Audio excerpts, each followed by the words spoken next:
Oke, yang pertama tentang masalah surat Al-Ahzab ayat 56. Innallaha wa malaikatahu yusholluna 'alan nabi. Ya ayyuhalladzina amanu shollu alaihi wasallimu taslima.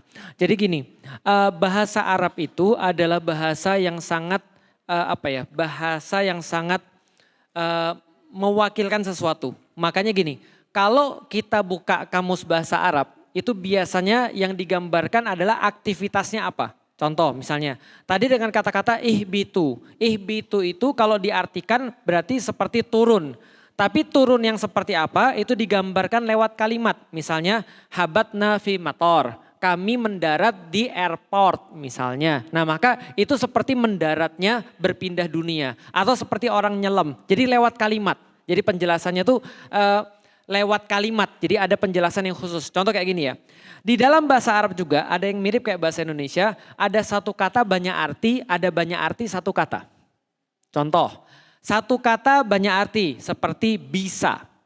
Bisa itu bisa mampu, bisa juga racun. Paham sampai di sini? Itu ada satu kata banyak arti. Ada banyak arti satu kata. Misal kalau di dalam Indonesia banyak arti satu kata itu apa misalnya? Apa misalnya? Turun, apalagi misalnya ke bawah, itu dengan arti yang sama. Di dalam bahasa Arab kata-kata solat gitu ya, solah itu asal kata silah, artinya hubungan. Bagaimana orang berhubungan dengan sesuatu itu namanya solah. Makanya silaturahim itu artinya adalah menghubungkan rohim. As-solah, solat itu artinya terhubung dengan Allah. Yusholluna 'alan nabi itu beda lagi terhubungnya. Maka ulama-ulama berkata malaikat dan Allah berselawat kepada nabi bermaksud adalah memuji nabi. Maka Muhammad itu artinya adalah pujian. Karena hamida artinya pujian. Hammada artinya pujian-pujian yang banyak. Muhammadun artinya adalah manusia dengan pujian yang banyak. Atau Ahmad artinya terpuji yang paling. Nah berarti yusholluna 'alan nabi, Allah dan malaikat yusholluna 'alan nabi maksudnya adalah Allah itu memuji Nabi Muhammad. Dan malaikat juga memuji Nabi Muhammad. Beda dengan sholawatnya kita kepada Allah. Ayat ini berkata Allah dan malaikat saja itu bersolawat atas Nabi. Maka orang-orang beriman marilah kita bersolawat kepada Nabi. Berarti itu bukan sholat. Artinya bukan sholat tapi sholawat.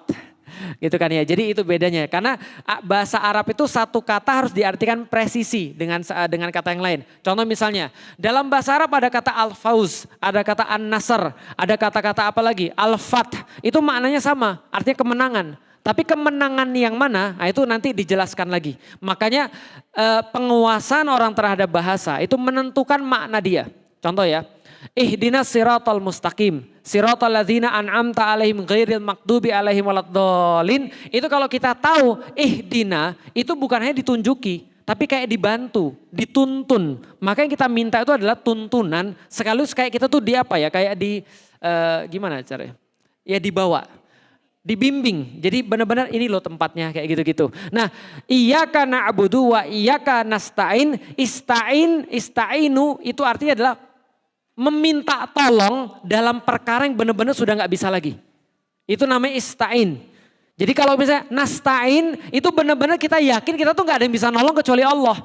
Nah makanya kita memahami bahasa, sejauh apa kita memahami bahasa, sejauh itulah kita memahami agama. Makanya orang bilang bahasa Arab itu wajib. Ulama-ulama itu bilang belajar bahasa Arab itu adalah wajib. Bismillahirrahmanirrahim itu pelajarannya aja bisa 2-3 jam. Ujung-ujungnya kita jadi tahu kenapa pakai bismillahirrahmanirrahim bukan bismika Allahumma atau misalnya bukan yang lain. Itu ternyata penggantungan total kepada Allah. Bahwasanya tanpa ada Allah tidak mungkin kita melakukan segala sesuatu. Hasilnya kalau kita melakukan itu semua juga atas izin Allah. Maka ketika saya bilang bismillah berarti saya nggak mungkin ngisi kecuali karena Allah. Dan hasil ngisi ini juga karena Allah. Dan kemudian karena Allah mengizinkan saya bisa melakukan semuanya. Dan tidak ada yang perlu untuk diagungkan kecuali Allah. Itu cuma bismillah. Nah pemahaman kata menentukan pemahaman tadi. Nah yusholluna di sini adalah pemahamannya memuji.